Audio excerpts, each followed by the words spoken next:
ครับสุขภาพดีกับเสริมอาหารแฮปปี้วันนะครับวันนี้เนี่ยได้มาติดตามสำหรับผู้ใช้ผลิตภัณฑ์นะครับผมขออนุญาตนะครับผมแนะนำตัวนะครับจ้าสวัสดีจ้าฉันนางสวัสดิ์บุญหลวงค่ะอยู่บ้านสีแกอำเภอกุมภาวาจังหวัดอุดรค่ะสุขภาพคือปี50เริ่มปวดหลังแล้วก็เลยไปหาหมอก็เลยว่าเป็นไขสันหลังเสื่อมทับเส้นประสาทพอปี52หมอก็เลยว่าจะผ่าฉันก็เลยไม่ผ่า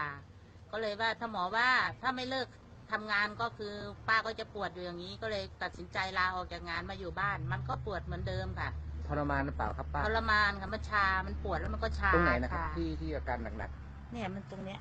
เนี่ยปวดตรงไขกระดูกตรงกระดูกแล้วมันก็จะปวดลงมาอย่างเงี้ยๆครับผมเป็นมากี่ปีนะครับผมเริ่มเป็นปี50ค่ะ50ครับปี52หมอจะผ่าก็เลยกลัวผ่าก็เลยเลิกทำงานมาอยู่บ้านมันก็ยังปวดเหมือนเดิมทีนี้ก็หารักษาไปนวดก็ไปนวดฝังเข็มก็ฝังที่ว่ายาตัวไหนดีเขาให้กินก็คือซื้อกินหากินซื้อกินมาตลอดค่ะครับทีนี้มีคนชักนำมากินอาหารเสริมไอแฮปปี้วันนี่แหละมันก็อยู่ได้เพราะแฮปปี้วัน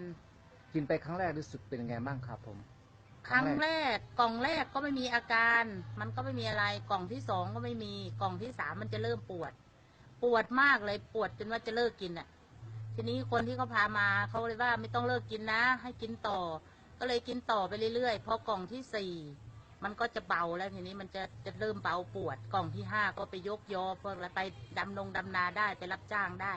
เดินลงทุ่งลงท่าได้แล้วก็ไปวัดไปอะไรก็ไม่ได้พักกลางทางปัจจุบันครับอาการล่ะดีอาขึ้นไหมการมันก็ดีขึ้นค่ะก็ยืนนานได้เมื่อก่อนยืนไม่ได้นะแค่นี้มันต้องนั่งแล้วเนี่ยนี่มันก็ยืนนานแล้วก็เดินไปตลาดก็เดินได้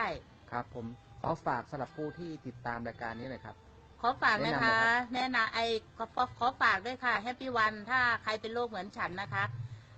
กินเลยแฮปปี้วันมีส่วนผสมของสารสกัดจากเห็ดหลินจือ